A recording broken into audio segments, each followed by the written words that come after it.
So I like to exchange this word balance with another word, tension. I think life, and certainly work, is less a process of trying to get everything balanced and more about managing areas of tension.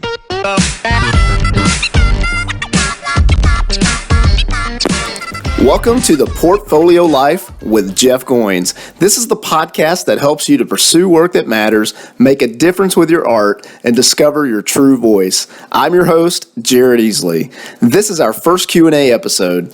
Jeff will answer questions from listeners that were posted on the Goins Writer Facebook page. But first, this episode is brought to you by Jeff's book, Wrecked. Wrecked is a book about the life we're afraid to live, one full of radical sacrifice and selfless service. It's a look at how we discover fulfillment in the least likely of places. Please consider picking up your copy of Wrecked by going to goinswriter.com/wrecked. And now, Jeff Goins.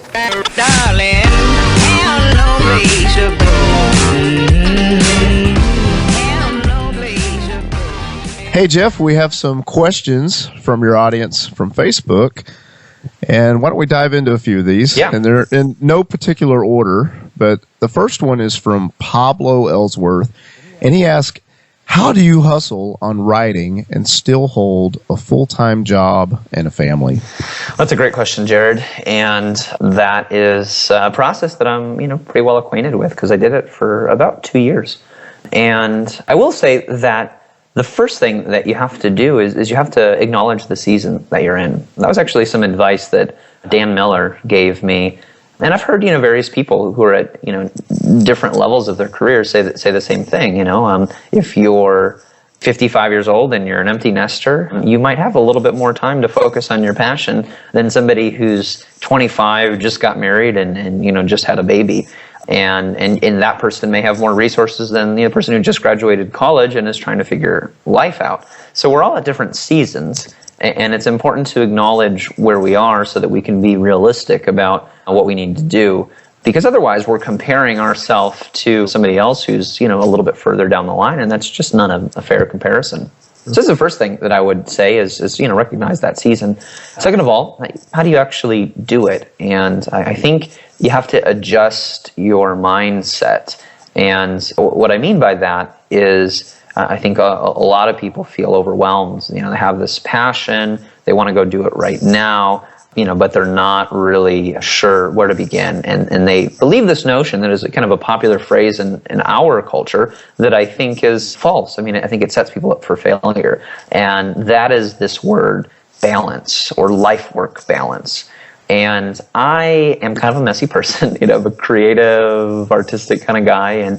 And so, right now my desk is kind of messy, and I got a bunch of boxes in my office, that I haven't bothered to throw away, that, a bunch of garbage, basically. If I waited for my life to be perfectly in balance and everything organized, I would never start the things that I need to begin. Now, I do think that it's important to be organized, but sometimes you just have to kind of jump into the mess. And so I like to exchange this word balance with another word, tension. I think life, and certainly work, is less a process of trying to get everything balanced and more about managing areas of tension. So, I don't think that my work life needs to be perfectly balanced with my family life. It needs to be perfectly balanced with my personal time. What I do think needs to happen is that over time, throughout the course of a season of life, I need to be making intentional investments in each of those areas in order for me to grow as a person. But balance for me is a very precarious thing. I think of it like a teeter-totter, and if you've got one person on one edge of the teeter-totter seesaw and the other person on the other edge, only if you weigh about the same will you be perfectly balanced. And if one thing gets kind of off kilter, the whole thing goes out of whack. And that's how I feel when I'm trying to preserve balance in my life. That if I work an hour later than I thought I would, or spend a little bit more time with my family, everything's going to fall apart. And that just seems unrealistic. Life is kind of messy, and we're probably going to do those things at some point. So how do we manage those tensions in a way that is healthy, particularly family with, vocation, with passion, with, the responsibilities of a day job? And I think all of those things are pulling from you, and they're competing with each other, and there is this tension. And so the thing that you don't want to do is balance it. The thing that you do want to do is honor the fact that you're feeling these tugs, and you've got to manage that tension in a healthy way. So the third thing I would say is, here's how you manage it. You try to make friends with your supporters instead of making them your enemies. Don't make your biggest potential supporters your dream's greatest enemies. And that probably means, it might mean your boss, it might mean your best friend, probably means, your spouse or significant other or family member. And a lot of times, because a dream is so personal, we protect it and we keep it, close. And as a result, we kind of get jealous about it, and we create this false competition between the people that we love and the things that we love, which is to say, if your spouse wants more of your time and you want to go pursue this dream of writing or whatever it might be, it's going to feel like, man, my spouse is not very supportive of my dream. But it might be that you just haven't really invited him or her into the process. And I think that that's a really important part of it. I mean, I really struggled with that with my boss and with my wife. My boss had always been a mentor to me, but as soon as I started writing and building a blog and doing this thing that wasn't my day job, even though I kind of had his permission, I was really scared to talk to him about it. And he would ask about it. He was like, hey, how's your book going? How's this going?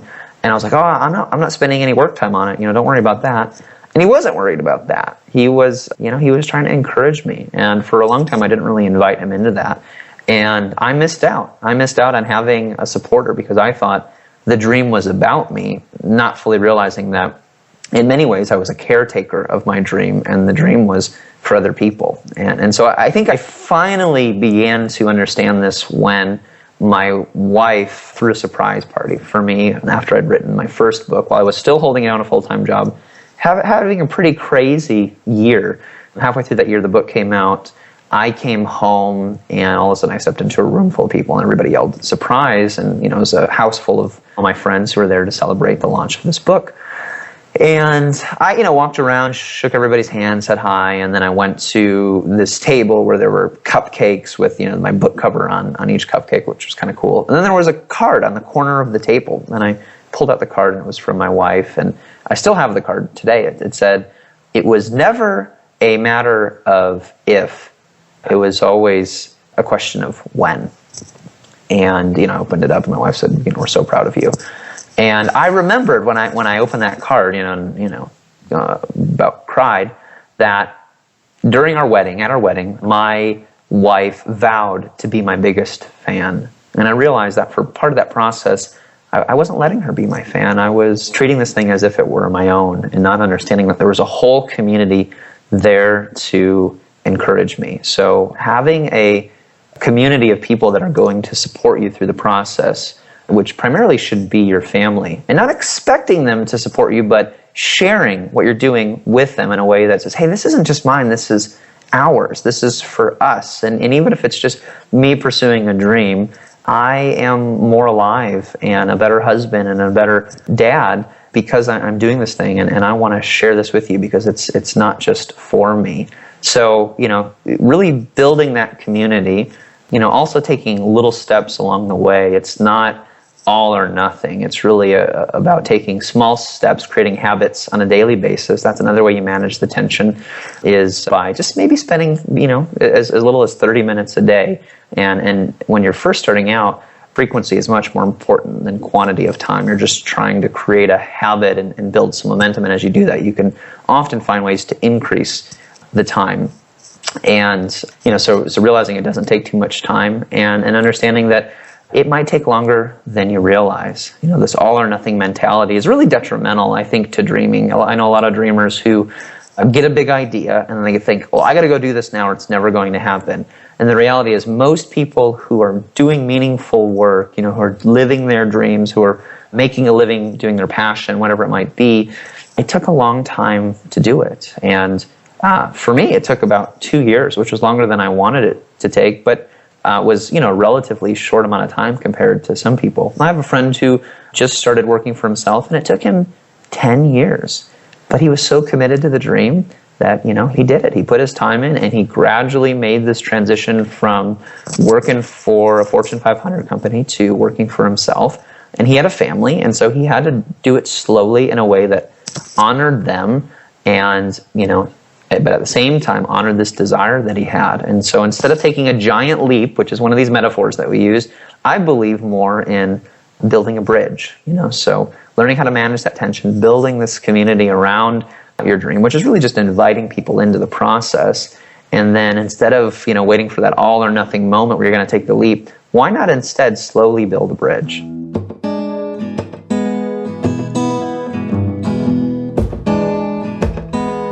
You mentioned inviting people into the process. What are some ways that people can do that?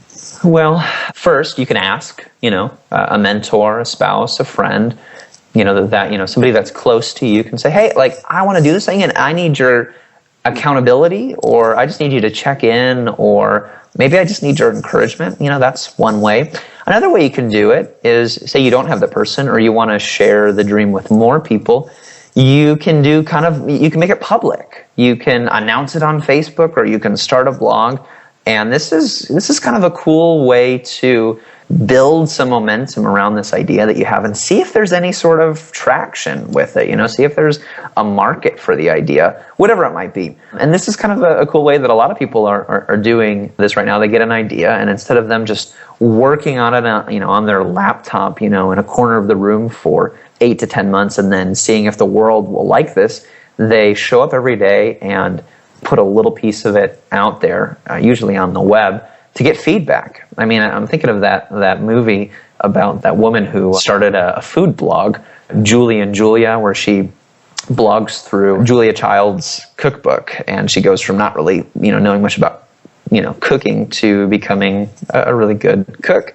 And as she's blogging through this process, she gets all kinds of attention, and it eventually turns into a book deal, and that book obviously turned into a movie. But that's an example of somebody, instead of just keeping the dream to themselves, they were sharing it with a community in a way that at least gave people the opportunity to come alongside you. So those are probably two ways to do it: ask somebody or make it public. The next question is from Luke Guy, and Luke is interested in learning more about how to grow his email list. Well, before we answer that, we really need to explain why it's important to grow an email list. With all of the technology out there, is it's still smart to focus on email? And I believe it is. And I believe it is for a few reasons. First of which is that email is one of the oldest, longest standing technologies on the internet, and so I hear a lot of people talk about how social media is replacing email. And I just don't think that's true. And the reason I don't think it's true is because when you sign up for a Twitter or Facebook account, what's the first thing that they ask you for? An email address. So obviously, if you need an email address to sign up for Facebook or Twitter, email's not going away anytime soon. It's still the universal way that anybody can connect to anyone. And yeah, it's true that certain demographics, certain groups of people may use email more than other people, and some people might use Facebook more than others, but more people are using email than are using Facebook or Twitter or whatever. And so that's the first reason. The second reason is I think email is personal. Using comments on a blog or having somebody leave a note on your Facebook page, that is less personal than somebody sending someone a personal letter. And so when you build an email list, you basically are giving an opportunity.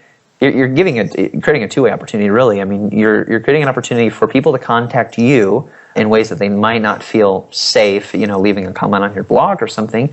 And you're also allowing them to give you permission to do the same, to send them a personal note in their inbox that's going to make a larger impact than just some big article out on the web that everybody is reading. So email's personal, it's certainly private, and I think email, what I have found, as somebody who doesn't just care about people reading my stuff, but actually taking action with it, email converts, so if you've got something to sell, or you want to drive people to your website, or you want to get a bunch of people to download your free ebook, using email is the best way to market a product because you've got people's attention. It's the difference between having a P.O. box, giving you my P.O. box, which is some building, in downtown Franklin, where I live, where I got to go check it. I got to remember to go check it to get what you're going to send me, versus giving you my home address, where you can send something directly to my doorstep, and I'm going to step outside there and I'm going to look at it. I mean, that's the difference between giving people access to you via Facebook or a blog or whatever, versus creating an email list where they can come right to your doorstep, or, if you've got a message to share, you go right to theirs. So that's the why, right? The how you do it is, pretty simple. I know it's not, necessarily easy. You find a service. I recommend Aweber or MailChimp. Those are both really strong services. You sign up for it. You get some of them offer free accounts. MailChimp offers a free account up to a certain number of subscribers. Aweber offers a free trial, like $1. Well, it's a $1 30-day trial, so it's not free. And then you usually have to have a website. They give you your own sign-up form, but I think, having some kind of website, even if you don't create any content on that website, which would be a smart idea, but you need a website to embed that sign-up form on there. And then you need to have a way to drive people to that form that's going to capture their attention, where they're going to give you permission to communicate with them. And the best way to do that, I think, is to do what Seth Godin calls a piece of bait or an ethical bribe, which is basically a way of saying, when you sign up for my email list, you're going to get something. And it could be something as simple as, I'm going to send you my top 10 tips for this, and it could be an email drip campaign, an autoresponder series where somebody signs up, and as soon as they get that, they get a series of personal but automated messages that get dripped out to them, whether they sign up, today or 10 years from now, they're going to get those series of messages because you've set it up that way. Or they get access to download an ebook. I mean, that's a really popular way to do that. Or like a PDF report or something. Or something that's becoming really popular is, here's a resource list. So if I'm a writer and you want to get my top 10 resources for writers, the software that I use, the best book on writing that I've ever read, when you sign up for my email list, you're going to get that list of stuff. So that's how you build an email list. And then once you've got those things in place, it's just a matter of giving people opportunities to share this resource that you have with other people. And so the best way to do that is to deliver value consistently over time, send messages, whether it's blog posts or unique newsletters to that audience, and then give them opportunities to share it with their friends by forwarding it or tweeting about it or just talking about it. And then, because you've got that process in place where people can come to your website, they can go, oh, I want that thing that you're offering, that piece of bait. And then they can give their email address. It's going to capture them, and then you can continue to send those messages. That kind of creates this virtuous cycle where you're helping people, they're talking about it, they're sending more people to you so that you can help, and it just keeps growing. Won't you roll the dice so I can know which way I should? Thank you for listening to the first Q&A episode of The Portfolio Life with Jeff Goins. You are welcome to submit your question to Jeff by going to facebook.com/GoinsWriter. Your question may end up on a future episode of The Portfolio Life. You're welcome to visit Jeff's website, goinswriter.com, where you can learn more about writing, marketing, creative business ideas, and making a difference in the world. Thanks again for listening to the show.